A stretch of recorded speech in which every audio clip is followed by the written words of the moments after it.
daily law, last time we talked about it, there's three of them. There's first law, which is states that an object in motion stays in motion. Second law is F equals ma, or my favorite, F equals the change in momentum, which is called time, right?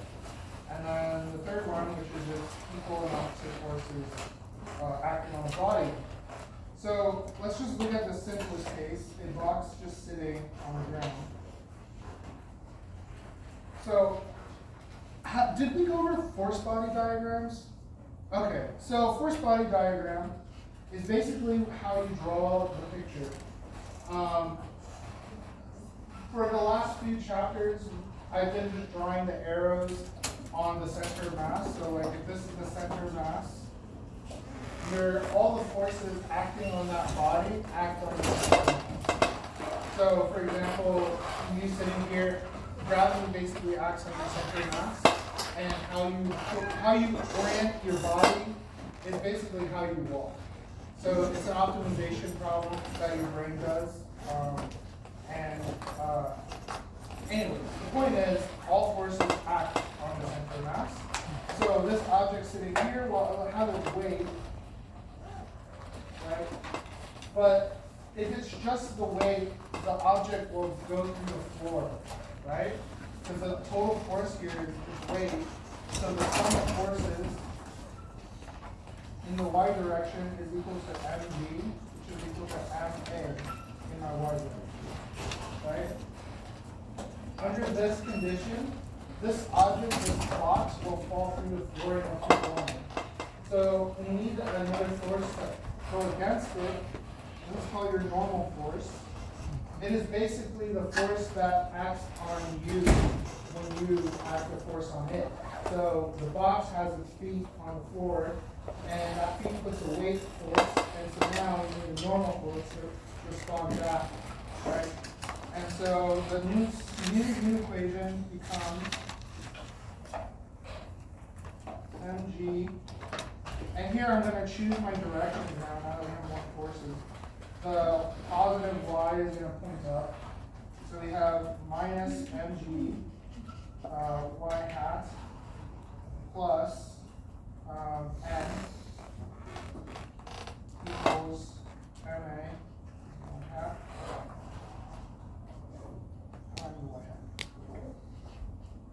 Right? And if you, again, you just dot the whole thing by y hat, right? And you get rid of your y's, and it just becomes n minus mg.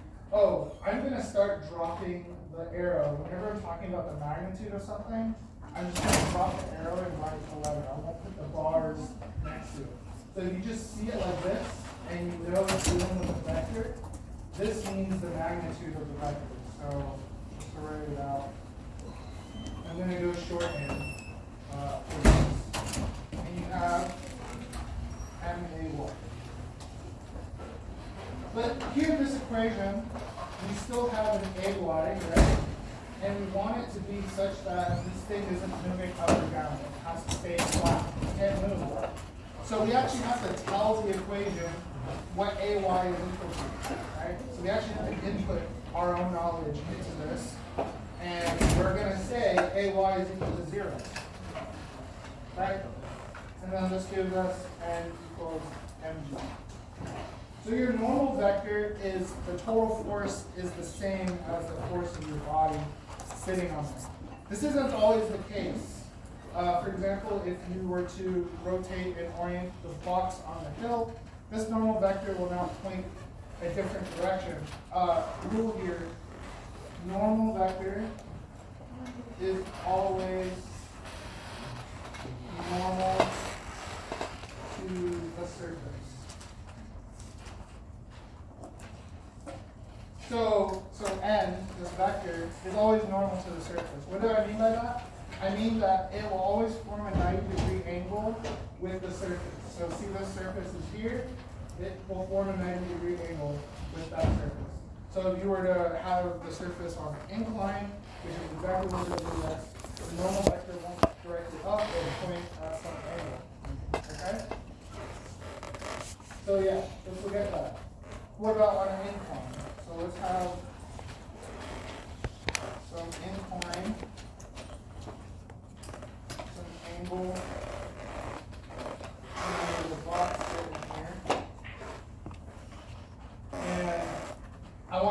semi-forces on this, so there's only one. There's the weight here. And again, there's the normal vector, so like this. But now I need to also specify my directions, right? I can either specify my directions to move along the plane, or I can specify my directions to stay normal. So like x moves in x, y moves in y. So I can either do it like this, or I can do it like this, where I have an I hat here, and then I have a j hat pointing up here. So there's two ways in which I could write this. I'm going to write it on the easy way, and then the hard way, and then we're going to compare it to show that they're the same answer. Okay?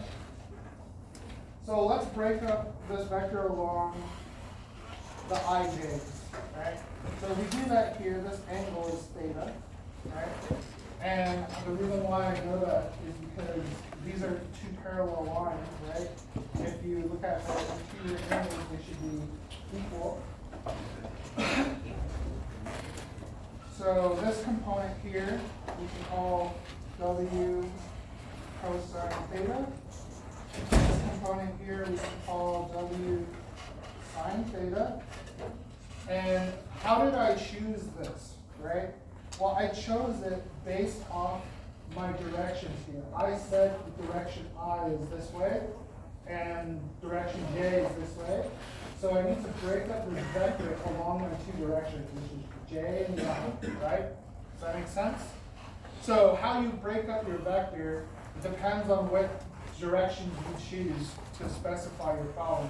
If you notice, when you do your homework, it's just a word problem. You have to draw it out and write out all the equations, right? So how you write this out is really dependent upon you. These are the rules, though, for doing that, right? Okay, so we were to do the sum of forces along, let's say, the I direction. Well, we have this W sine theta, right? And let's say that this is positive. So positive is moving along up this incline. This is negative.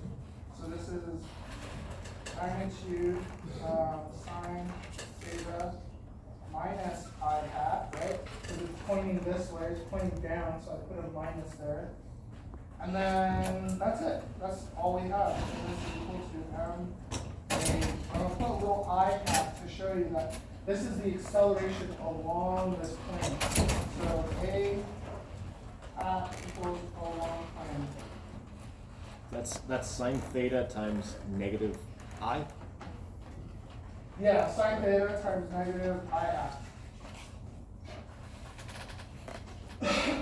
Right, so keep in mind that this is the acceleration along the plane, right?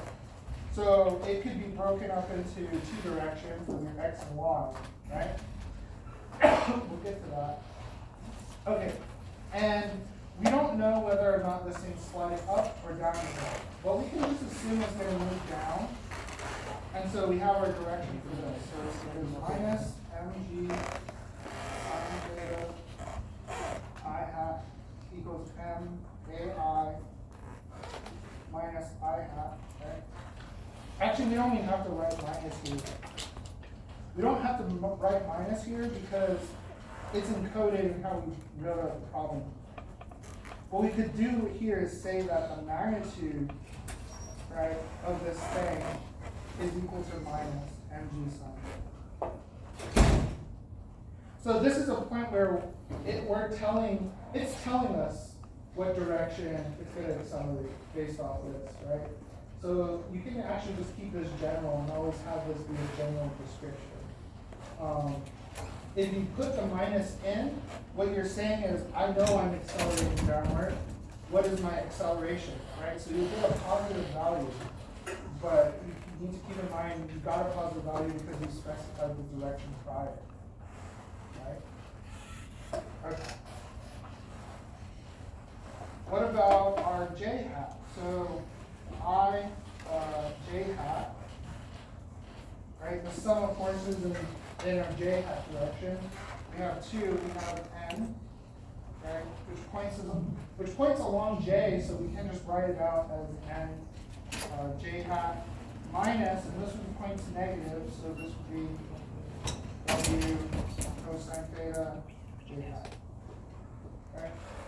Is everyone following along so far? So we're just doing the same things we've done prior is with vectors, is breaking them up in different directions. Now, the question here is, what is a j hat? Is it 0, non-zero? We really only need to know whether it's 0 or not, right? So does our box ever sink into the plane? Right, so my motion along J has to be 0. So this is where you impose this. You impose this, right? It's 0. It has to be 0 because it's not sinking through the plane, right? And if we just do the same multiplication, multiply by J throughout here. Sorry, it should be a J. Multiply through J throughout here, right? We get n minus mg cosine theta equals 0. So we have two equations. We got this one, which is a I hat. I'm going to call this a plane because it's motion along the plane minus mg cosine theta. So these are the two equations we have by using the IJ system. I hat, J hat system. What about if we use the XY system instead? So we say, I don't want to look at rotated vectors, I just want to look at how it is now. Well, we still got to break up the vectors. The only vector that doesn't need to be broken up is W, right? Because it points along Y. But we got to break up N, this vector, because it points in two different directions. It points in X and Y, right? So we draw this upward a little. Find that this is just theta, right? Two parallel lines intersecting have that vertices equal, right? So then this becomes n cosine theta, and then this direction becomes, well, over here, n sine theta. Okay, so let's just do this. The sum. So the sum of forces in X, right? Well, there's only one. It's this minus n cosine theta, right? I said minus because it's pointing this way, right? Sorry, sine theta.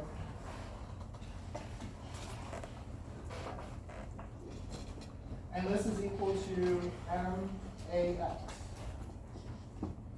The velocity in the x direction, right? And then we do it for the y. We have n cosine theta, and because it points upward, right, we're going to make it positive, or at least that's how I chose it, minus mg, which is our weight, right, is equal to may. So these are our two equations for our XY system.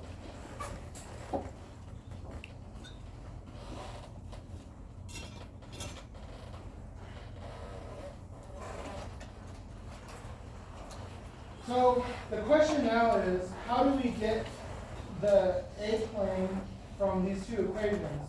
Well, AX plus Y, AX plus AY is just your A along that direction, right? So you could do it that way. Another way to think about it is how we rotated the system, right? So if you look here at all these vectors and how we described it, all we did was we described this system in a rotated vector system. So the only difference here is the rotation of the vectors. So if we were to just only look at the rotation of the vectors, let's see, hold on. No. So if we look at rotation of the vectors, we have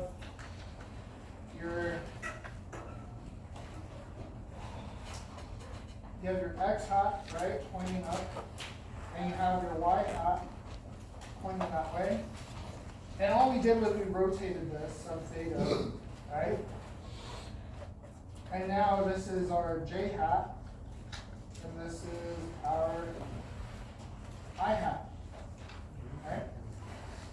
Does everyone see that? That's basically all we did when we're describing our vectors. So if we look back here, when we describe this, all we're doing is we're describing it in I hat and J hat, and then we rotate it and we describe it in the other way. Right? So here, I'm just going to try to find a relationship between I and J. So in other words, I want to find how I map I and J from X and Y. And the best way to do it is just to write out the equations. So I hat, right? What is my I hat equal to? Well, it's equal to the length of my I hat, right? And it's pointing along this way, so length of I hat cosine theta, length of I hat sine theta, right? Same thing. And then this points along x, right? X hat. And this points along y, right? So those are our J vectors. What about this one? Well, this one's a little different, right? The arrow points left here, so there's going to be a negative somewhere. So our J hat is equal to the magnitude of J hat, right? So this is magnitude J hat cosine theta, magnitude J hat sine theta, right? And so this gives us J hat cosine theta y hat plus, sorry, this is supposed to be a y here. Okay. And then plus J hat minus J hat sine theta x hat. So all I did was I broke up these vectors in their different directions using this triangle here, so that I get a bunch of right triangles. And then I just said my I hat is these unit vectors in the different directions, the magnitude, right? But what is the magnitude of I? What's the magnitude of a unit vector? It should be 1, right? Magnitude of another unit vector, 1. So really this relationship becomes this here.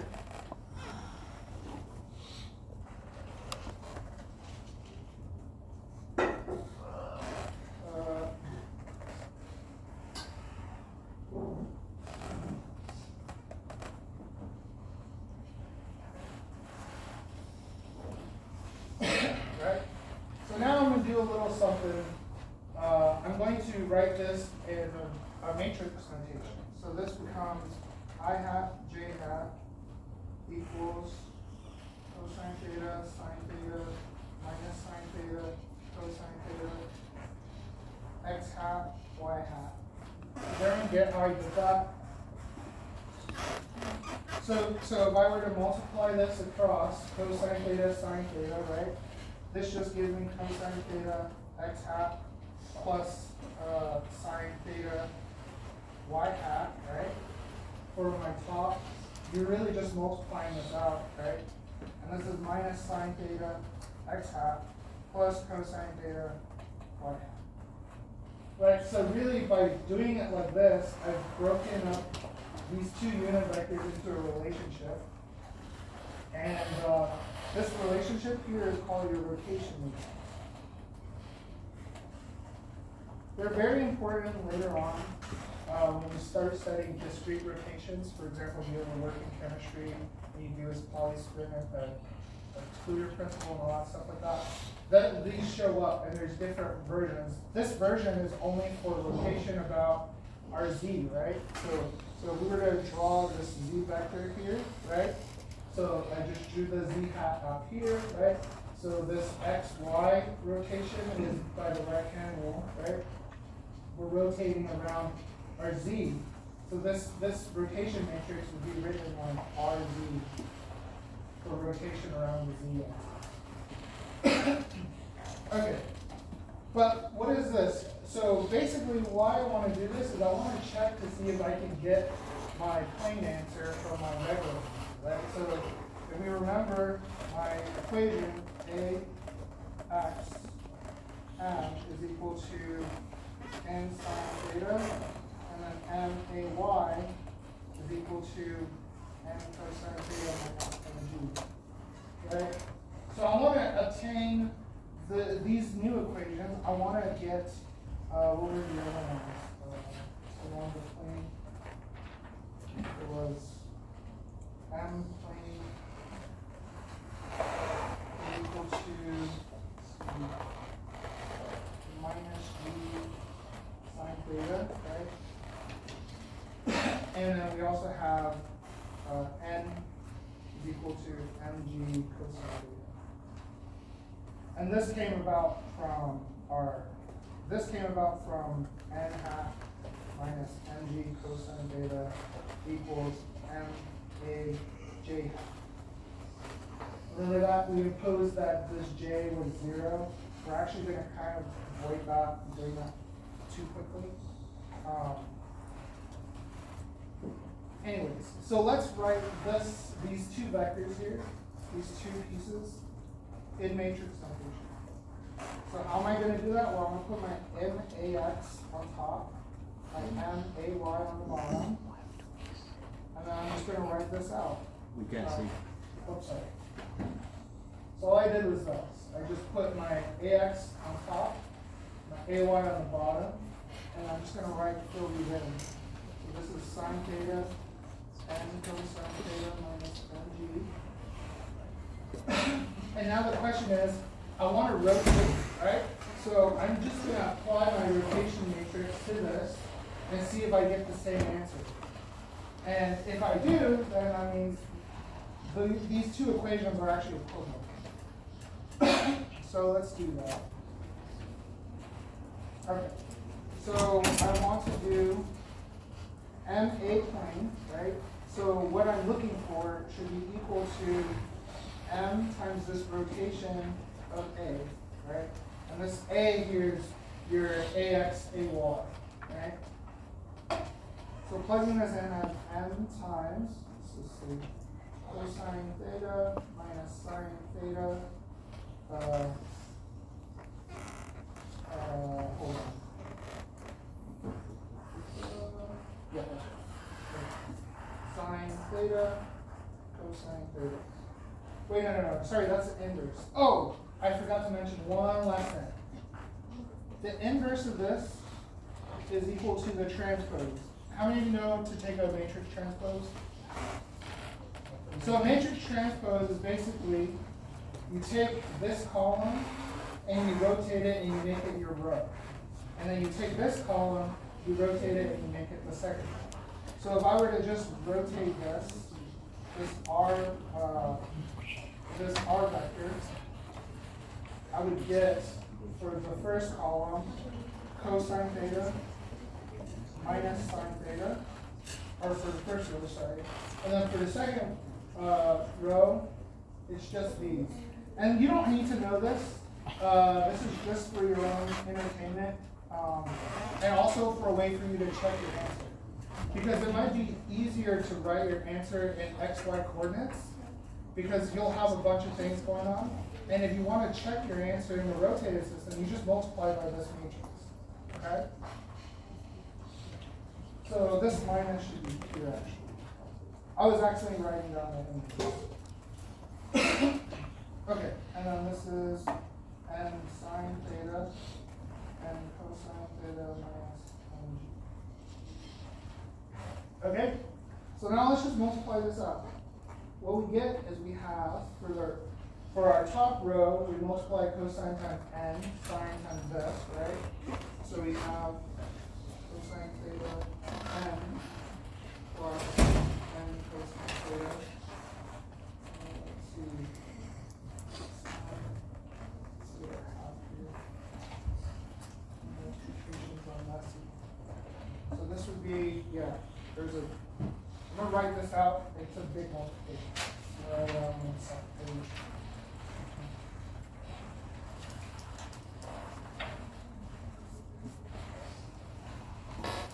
Okay, so our first term, MA plane, this becomes minus n sine theta cosine theta plus n sine theta cosine theta minus mg sine theta. How did I get this? I just multiplied cosine theta times n sine theta, this first term here, and then sine times n cosine, this bottom term here. So literally just like multiplied with this. And that's how you get these first terms. Okay?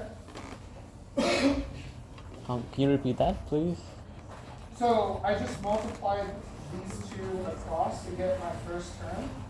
So cosine times n sine theta, and then sine times n cosine theta minus g, right? And that's how I get these first terms. Okay. Does that make sense? It's a matrix multiplication. So also this needs to be negative. Okay.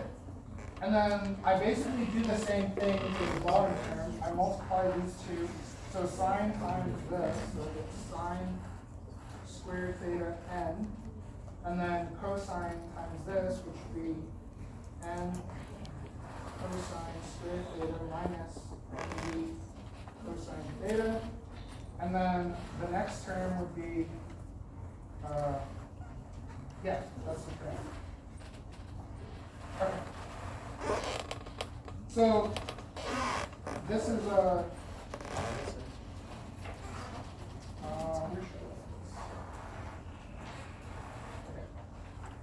so now, if we just look at these two terms, I wrote them separate to show that they cancel, right? So you're left with mg sine theta. And then this bottom term, we can factor out this n, and then sine squared plus cosine squared is just 1, right? So you get n minus mg cosine theta. And those are our two equations. This is your I component, and this is your j component. Right? Here, remember we said that this was equal to 0, right? And that's how we got one of the other equations. And then here, we have this n in front, but that's because we're looking at the total force, right? So if the n divides out, you get the A plane is equal to g sine theta. So the two equations, the two derivations are equivalent. Yep. Which one of Newton's laws does this relate to? Oh, this is all three. This is all three in one? Mm-hmm. We need the third law to get the normal vector. We need the second law to get these equations. And then we need to impose the first law on the constraints, right? So where things are moving, where things aren't going to move, right? So yes, it is all three equations. Okay. So I hope all of you followed along with that, because on your exam, I will ask you to derive it in two coordinate systems and transform it into. Okay. So let's do an example. So notice I derived the equations, right? But I haven't given you any numbers. I haven't really said what I'm looking for, right? That's because this derivation here was so general. You don't really need anything more. From here, it's the only thing you need to know is how to handle friction. Because friction, depending on the system, you're either starting in motion with kinetic friction or you're not. So, but before we do that, let's just look at a problem. So let's say I have a box, it's on a hill, right? And I want to find how fast it is by the time it slides down the hill. So at some distance L up the hill, and I want to find out the speed. Or maybe I'm given the speed and I want to find how long it takes. Right? So really I'm just going to actually just analyze the problem in general. So let's assume the surface is frictionless. So frictionless. All surfaces will be frictionless unless stated otherwise. So frictionless, we have to draw little arrows. So we have a normal vector, right? And then we have our weight. If there was friction, it would be pointing along the plane in one of the other directions because it slows your motion, right? And I guess we could just solve for the whole thing. How long? Let's make this maybe 5 meters. And the question is, what is the velocity or the acceleration along the plane? And so yeah, we already derived it. A plane is equal to g minus g sine theta, right? And let's say the box weighs, I don't know, 1 kilogram. I don't think it matters here. G is what, 9.8? Let's assume that pi is what, pi over 4. So this just becomes square root 2 over square root 2 divided by 2. And that's your answer. So that's your acceleration along the plane. Right? So you really just plug in the numbers and then you have it there. But what if you plugged in these numbers and now you want to find its direction along the x? Like I say, okay, it's moving in this plane, but how fast is it moving in the x direction? Right? So if you're smart, you would know that a plane is along the plane, right? So you could just break this up and say that this angle theta, if I multiply by this angle theta cosine theta of this here, I should get dx, right, or ax. So ax equals cosine theta a plane. Is this true? Can we prove that? If I were to ask you, prove this on a quiz, right? Or a written exam, right? You would have to prove it somehow. So how can we prove this?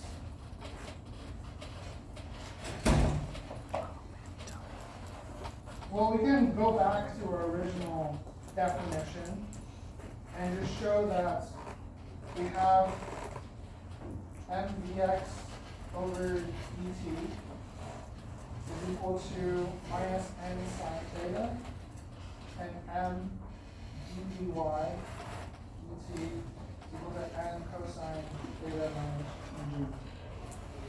g.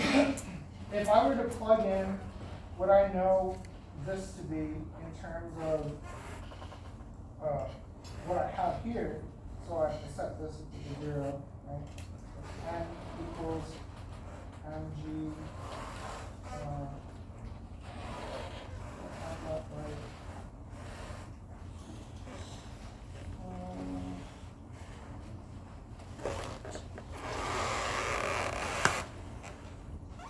this is from my IJ group system. Remember we got this from a previous, what was it? This one. Wait a minute, no, not one. Where is it? The previous one. Here, this. Alright.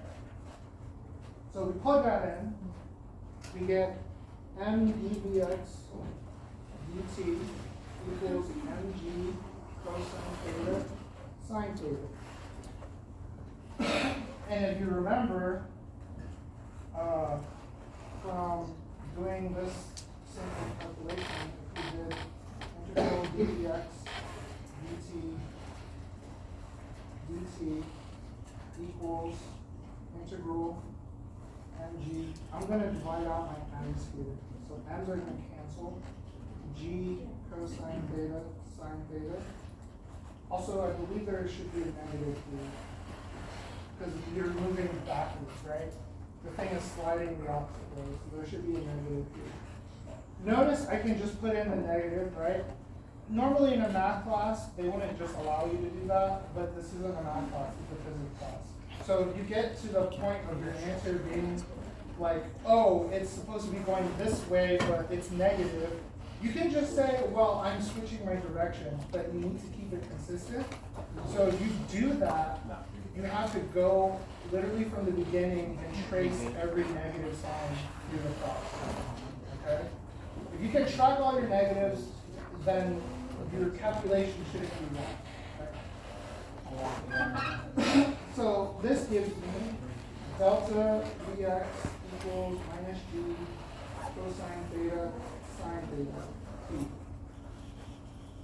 Right? And then if we remember from previously, velocity, so this gives us basically v plane is equal to minus G sine theta t. Right? And I can basically just plug this in for what I know my delta, for basically my v plane, right? So this here can get substituted into Q. Right? And if we do this substitution, we find that delta dx is just equal to minus G sine theta t. Sorry. No. Dx is equal to cosine theta v. So it does work.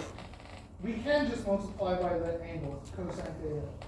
So this derivation just shows you that if you have a plane and you know the angle, you can just break a plane up into different angles. You don't have to rederive in the separate coordinate system, right? So this is a little trick, but remember, you have to draw it out and you have to know what your angle is, right? If you don't draw it out and you don't know what angle you're taking things in perspective, this cosine might be a sine, it might not be cosine, right? But how I derived everything so far, you should be able to just treat it as such.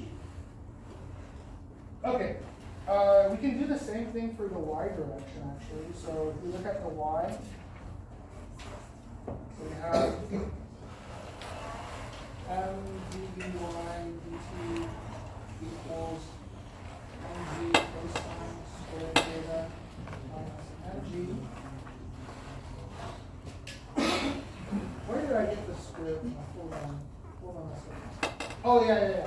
So, write this top part first. M dvy dt equals n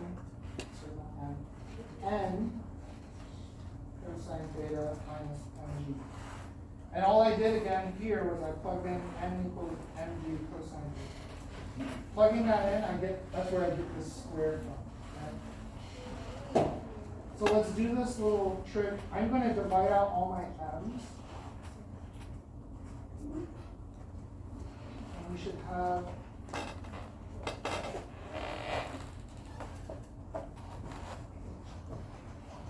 okay? And then this gives delta dy equals mg cosine squared theta minus 1 times t. And then this here is just equal to minus sine squared theta. Right? And then again, we use v plane is equal to minus g sine theta t. And we plug that into what we know this to be. Right? So these two get substituted. We have that delta dy equals sine theta v.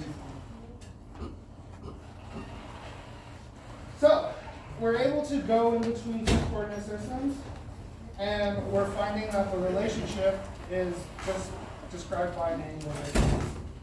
So, I hope all of you keep that in mind. Okay, so let's see. How long does it take to get to the bottom of the plane? So we have these velocities, right? So we said that the distance along the plane was 5, right? 5 meters. I call that L. And if we have delta v plane equal to minus g sine theta t, we can integrate this again.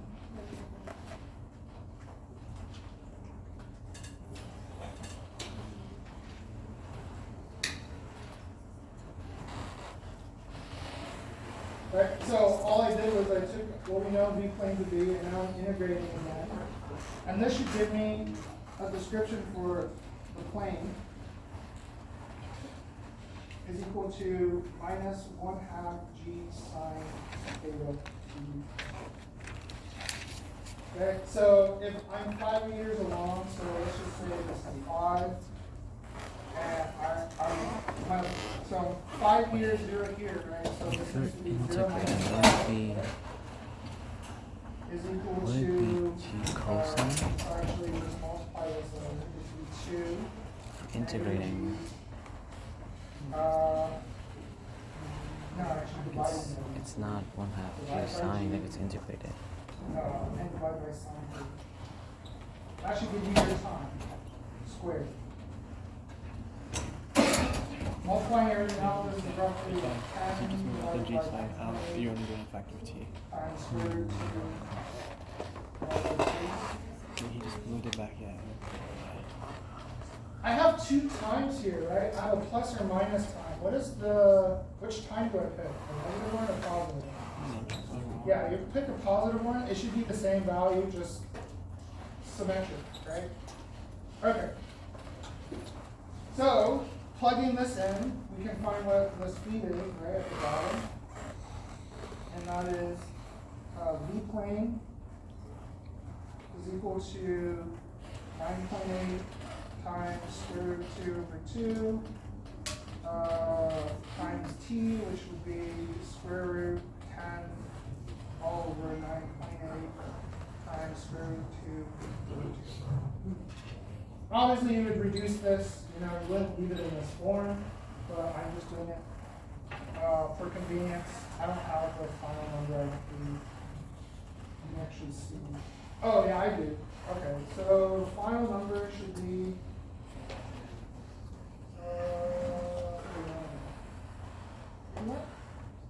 I have Vx and Vy, so Vx, delta Vx is equal to minus 5.88 meters per second. Because we're on a 45-degree angle and everything is multiplied by an angle theta, is my Vy the same as my Vx or different? They should be the same, yes. Same but different directions, right? Depending on how you're looking at it. Thankfully for us, we're going downhill, so everything's negative. Okay? Okay, that's that. All right, so what about friction? How does friction apply here? Well, friction is its own thing, and I would say friction is probably one of the main things that you have to deal with as engineers and as engineers in general. Friction is going to be kind of like, there are different ways to model friction, and friction, it really amounts to the interaction between the surfaces. So you can have two objects that have very low friction, right? But if you were to, like, I don't know, spill soda on it or get it sticky or something, right? The friction value automatically shifts, and it changes dramatically. You put sticky glue on the table, the friction changes dramatically, right? And it's because friction deals with the intermolecular bonds of objects. So it's really hard to actually get a good description of what the friction value should be for something. And it's a big area of research. And a lot of times it's just experimental. It's experimental, you gotta measure it. So, taken to, just know that when I talk about friction, it's a basic model, and there's very complicated models that go into very big detail, and they become temperature dependent and all these things, right? So right now I'm just going to say friction is proportional to the normal method. So friction of the surface is proportional to the normal method. There's two types of friction. There's static friction and there's kinetic friction. Can anyone guess why there's two different types of friction? Yeah. Because it takes some force to get something to start moving, and it takes less force to keep Yeah. So like if you ever have like a heavy cart or you're pushing a car, it's hard to get it started, but once it starts going, it's a little easier. Right? So that's why there's two different kinds of friction. So they're denoted differently. There's kinetic friction.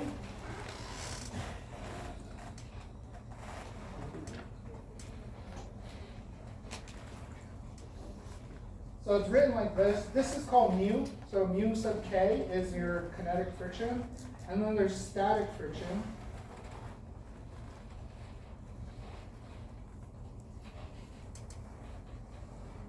And they both have, well, for one, I will say kinetic is always less than static. And it goes back to that reason, again, that we talked about. It takes energy to get something moving. So your initial kinetic force that you have, or the initial force that you need to do when the thing is static is a lot more than once the thing starts moving. Okay? So, for example, your book does this. I think that's a good example. If you had a string, and you pulled on this string, you have the normal vector, the weight, and you were just trying to measure when the thing started to move. So you're looking at mu s, and you're just pulling the string, so you're increasing tension. And as you increase tension, right, your force is proportional to your tension, correct? So the slope at which the value of your mu s that you're about to measure will increase depending on how much more tension you have to apply. The more tension you have to apply on this box to get it moving, the larger your mu s is, right? So if we were to just plot mu s as a function of tension, so this is the tension needed to get it to move, it should linearly increase, right, until it reaches a point when it moves. And once it reaches that point, that's the value of mu s, right? And then it will fall down to a new value as the thing moves, and this new value should be your mu k. Right? So that's sort of the relationship between the two. Okay. So how do we write this out? So it's best just to do a problem. Let's go back to this incline plane problem. Hard to push something. Let's get it moving. So now we have a box on a hill, and we want to know It's just lazy. at what angle theta does this box start to move, right? So it's initially flat, it's not doing anything, and then we're just going to raise the incline slowly over time, and eventually the box moves. And the question is, when does the box move? At what angle? So we have our weight, we have our n, and now, which way should I draw my friction? Should it point upward of the plane or down the plane? Upward. Right. And the reason for that is because we expect our motion to be this way, right? So that's our velocity, right? We expect our motion to be this way. So our friction should be this way. And I'm going to put F sub S for static. This is static friction. It's static because it's not moving, right? So if you're dealing with a system that's not moving, you use your static friction. Okay, and I'm going to break everything up along the plane. By the way, those equations prior that we used without friction, they're no longer valid because you now have an extra term. So you have to redo the calculation. Okay? So we have the sum along the plane.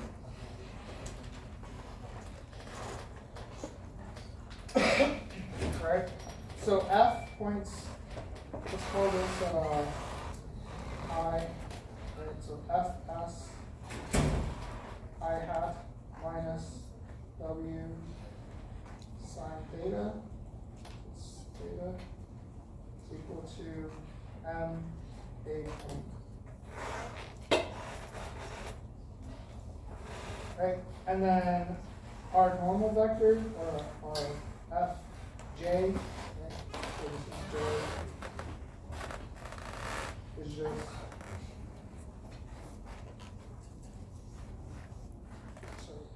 mg.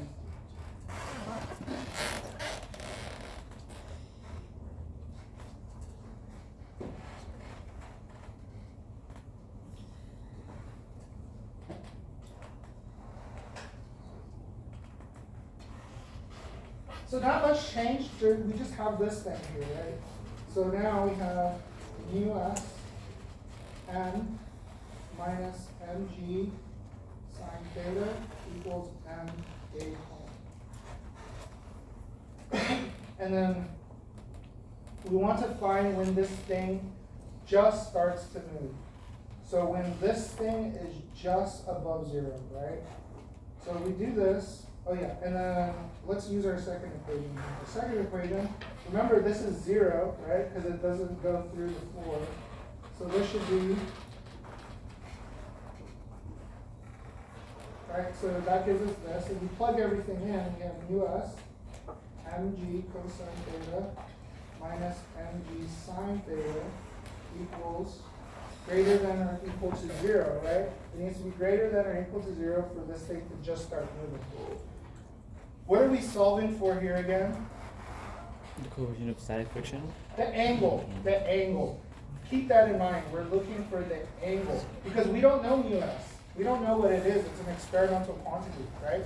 The only thing we can know is how much the incline we changed it by. So we need to solve for this. So we have mu s. I'm going to divide out my mg, and this gives us tan theta. So that's the answer. So it doesn't depend on the mass of the object. It doesn't depend on the, the mass of the object. It could be any size. It could be a car, or it could be an ice cube. What matters is mu s. And like I said prior, mu s is something that is determined by the interactions, the molecular interactions with the surface. So, for example, you spill honey on the table, it's going to be really sticky, it's going to be hard to slice it across it, right?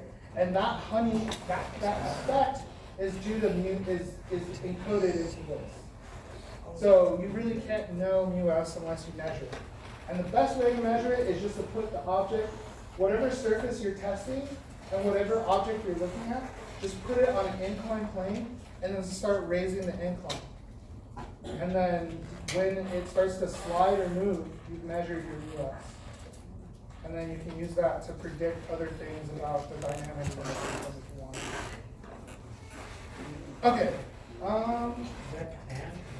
Yeah, that's tan theta.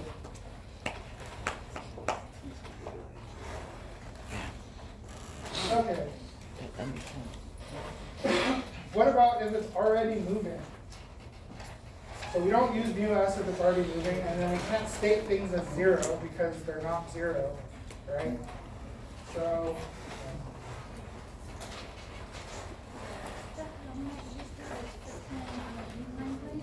yeah. So let's say we have a box again. But this time, the box is moving, and we're going to assume it's moving in some direction. I want to assume, to be honest with you, I'm making this problem on top of my head. I want it to kind of grow up. I want it to have an initial kick in the up direction. And so let's just draw the rest. This is W, this is N. And because I'm kicking it up the plane, what direction is my friction? Yeah, it should be downward along the plane, and it's the kinetic friction. So it's mu k, not mu s. Okay, and then we can just write everything out again. Just literally the same problem. So we have F plane is equal to the magnitude times sine theta, and then this points this way, so I'm going to put a little negative there. And then this also points that way, so minus Fk equals mg, or not mg, ma plane. Okay. And then again for, I'm going to call this J, again, this is I, X, Y. Okay. AJ, the sum of all the forces in that, so this is just N minus W cosine. And then this is J, which is 0. Again, we can say it's 0 because we're not going through the board, right? So, now let's see.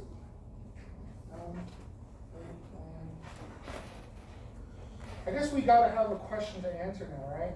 So, how far up the plane does it get before it stops? I think that would be a good question.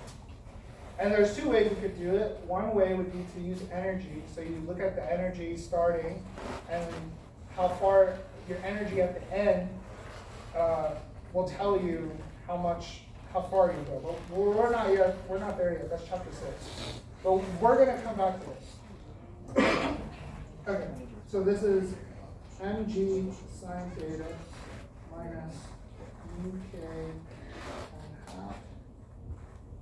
I'm gonna divide out my m's, and we're left with, well actually, I think I wanna substitute this in. So we have n equals mg cosine theta, and this n we have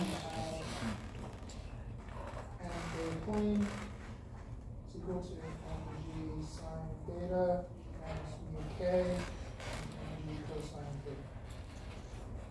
Okay? And then I'm gonna divide out all my m's here. And I guess I could factor out, no, I'll just leave it. You have A plane is equal to g times sine theta minus mu k.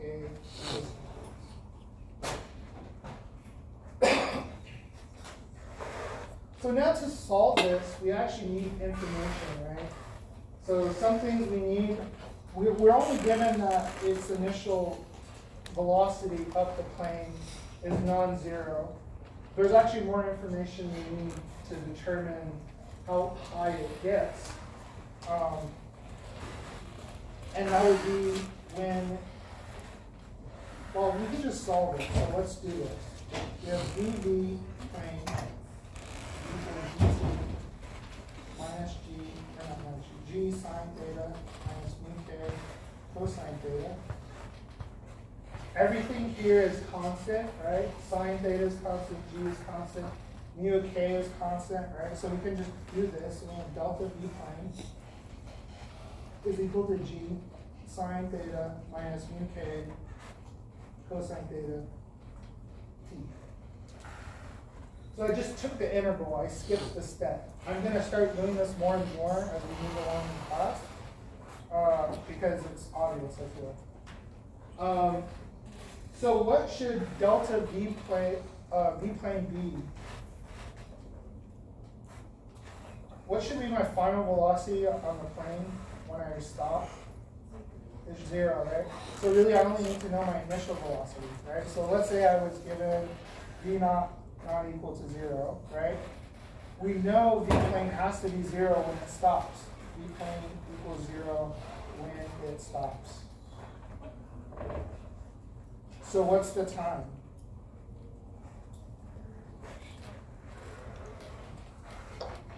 Okay.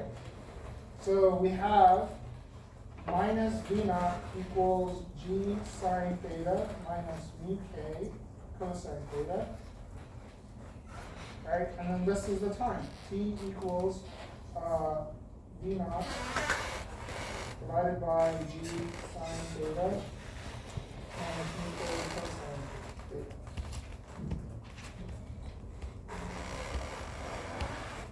Question. Why is the v naught negative? Because it's initial minus final, so this would be v plane minus v naught. Okay. But, you know, yeah, that's the time. What was I going to ask about this? I was going to say something. Oh, do the units work out? So we have meters per second on top, right? And then we have meters per second squared on the bottom. This gives us seconds, so things aren't crazy. Mu k is dimensionless. How's that so? It's because it's just proportional to f, right? So,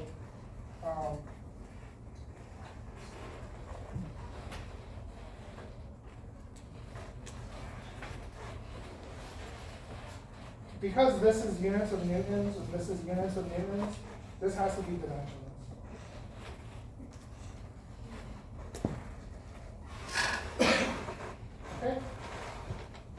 So this is general. This is general. This is for almost any problem like this. But keep in mind that initial kick is what we're solving for, right? We're solving for when it stops. So we knew the B plane would be 0 at the end, right?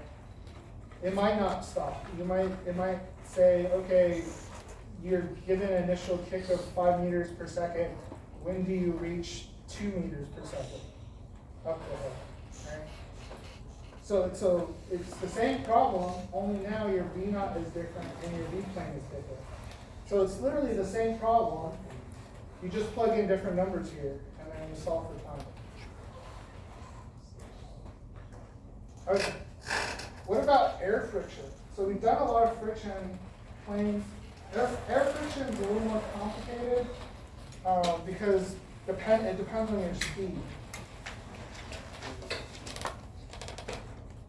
Air friction.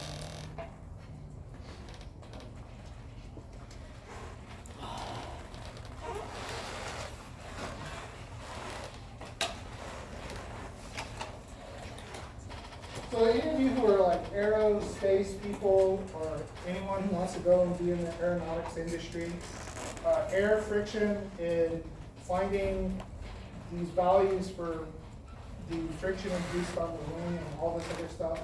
It is a pretty big area. And there's different approximations. So you have low speed friction, low speed, in which F is just proportional to your velocity. So you have some, I don't know what symbol your book uses. I'm just going to use mu for now, but no, it's just general friction. So it'd be proportional to your velocity. And this mu here is not unitless. There's units here, right? Because this has speed, right? So you want to get newtons. So this has to not have, this can't have, it's not dimensions. So that's low speed. High speed,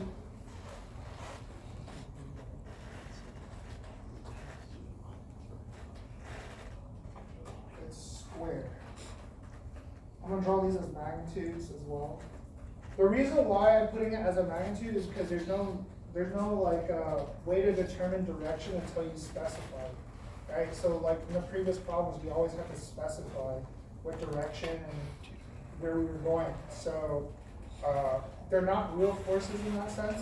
And then also on top of that, they always oppose your direction of travel. So for example, let's say you were to roll a ball from a high hill, it will roll down and it could go all the way back up to another high hill.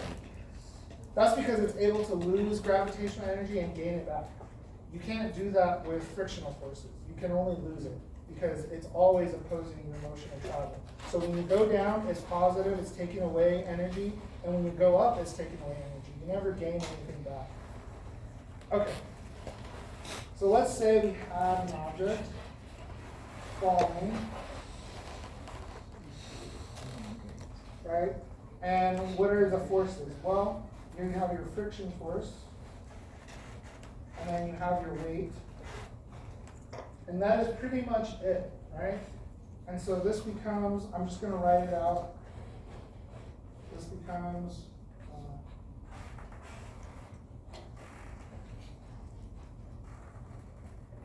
right? So now you have to solve this. I'm going to put a little subscript y here because it's in the y direction. And this becomes m dvy plus dt plus mu dy mg. How do I solve this? Does anyone know?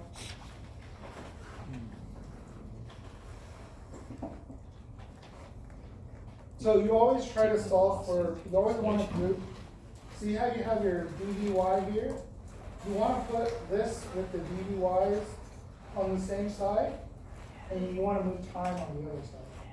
So this becomes dvy mu vy minus mg equals dt.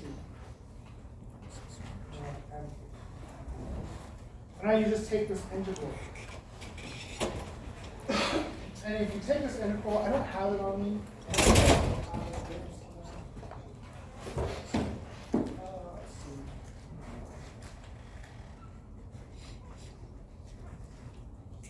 again, you won't need, like, if I ask you to do this for a high speed, so it's v squared, I will give you the integral. I don't expect you to solve it from scratch. So here I have it written out.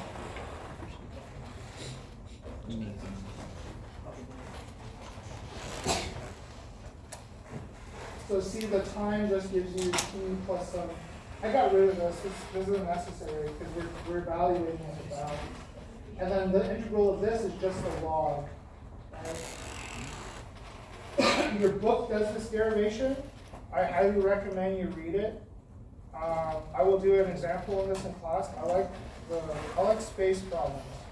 So one of the great approximations that you could make with this is when a meteor enters the atmosphere, it experiences drag, right? And then you can roughly approximate, like within a few seconds, the drag force is constant. And by doing that, you find that you get a value of when it reaches terminal speed to be roughly 2 to 3 seconds. And that is the amount of time the flash happens when it enters atmosphere. So if you ever see a meteor, it has this initial bright flash and then it reduces down. That huge bright flash is the time it takes for it to reach terminal speed. So we'll go into some examples. I don't have them prepared data. So yeah, we'll go over that next class. I want to kind of continue with tension. So tension is a little bit different.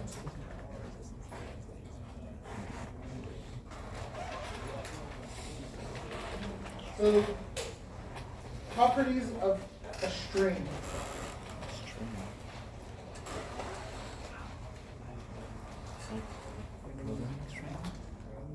All strings, unless stated otherwise, are massless. So strings are all massless.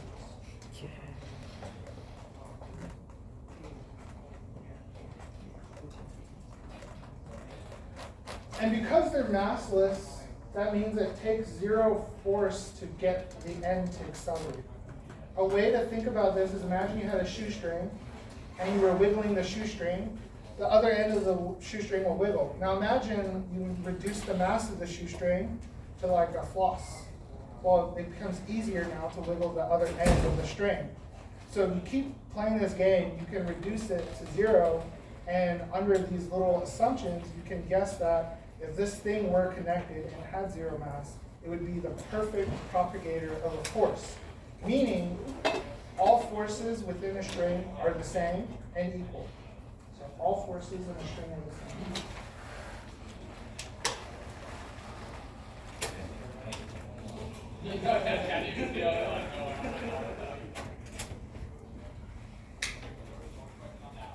So let's say you had a string in a box. You have a weight that pulls down on the box, right? Then you have a tension in the string that picks up the box.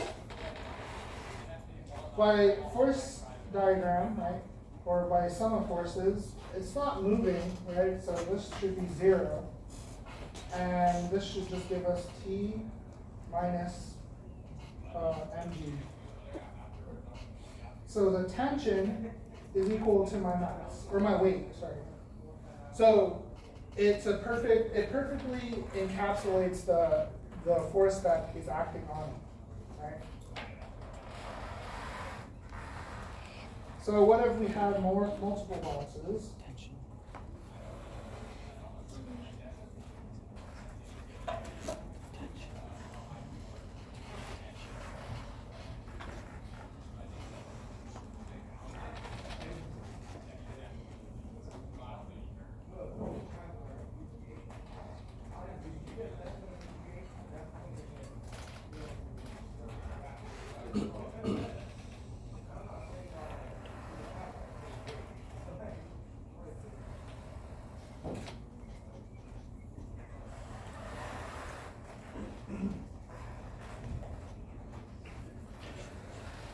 Hope this is not too confusing. You have to keep in mind what you're dealing with this problem. This problem is actually a tricky problem. I think I assigned it for your homework. It's not the exact problem. I believe it's 3 boxes, and the thing's moving upward. And it asks you what is the tension in the middle box, or the middle string. Notice here I have the tension of A on B, right? So this is the tension pulling up. But I also have within this string the tension of B on A. So the weight of this mass pulling down on mass A. It's very important that you keep this known and you remember it because it plays roles in areas that are important. And because they're in the same string, they're just equal, but they have opposite directions, right? So all forces within a string are the same. So these two forces that are acting on each other within the string, they have to be equal, but they're also opposite. So this is kind of the Newton's third law popping up again. Everything's static, so let's just do this. I'm going to do the first box, MA. So all the forces on the first box. It's not moving, so I'm just going to say already the total force is 0. We have TA minus WA minus T of B on A. Because remember, the tension's pulling down as well for this middle box, for this middle string. What about mass B? Well, it's not moving, so it's 0. Notice I've applied equations for each mass, right? So whenever you're dealing with a new object or a new mass in the problem, it requires its own equations. That means its own sum of force equations, its own sum of energy equations, its own initial. It is its own thing. All objects obey the same physics, but you gotta apply multiple equations when you get more objects. Okay, so just keep that in mind. And then this one, so this one you have the tension of A on B pulling it up, right? And then you have its weight pulling it down. And I believe that is it, right? So, just based off this, it's very easy to see that the tension of A and B is equal to just the weight of B. And the reason why you could, this makes sense because anything above the string is not affecting the string, right? Because it's not pulling on it. Right? Question, Professor. On the center part, you have T, the tension of AB, and then next to that you have the weight of A. Is that what that's showing? Yeah. To the left on the picture. Yeah. So you said that. So weight A is pulling down, and then you have these two tensions inside the string. But you got to keep in mind the direction of the string. So is the weight A affecting the string between A and B? Is that what that's telling me? Yeah. We'll solve for this. We'll just here. Let me just plug it in. So we plug this in, right? We get that TA minus the weight of A minus the weight of B, right? Because I just plugged this in here. All I did was plug that in. So TA is just equal to the sum of weights of A and B. So MA plus MB. That should make sense, right? Because all the weight that is being applied to the system is just MA and MB, right? And so TA has to be able to hold both those weights for the thing to remain static. Okay? Also, that word static equilibrium. This is what this is called. All these systems so far where we said things are not moving, it's called a static equilibrium type of system. Okay? Do we have? Yeah, okay, we'll call it. Is that it? Any other questions?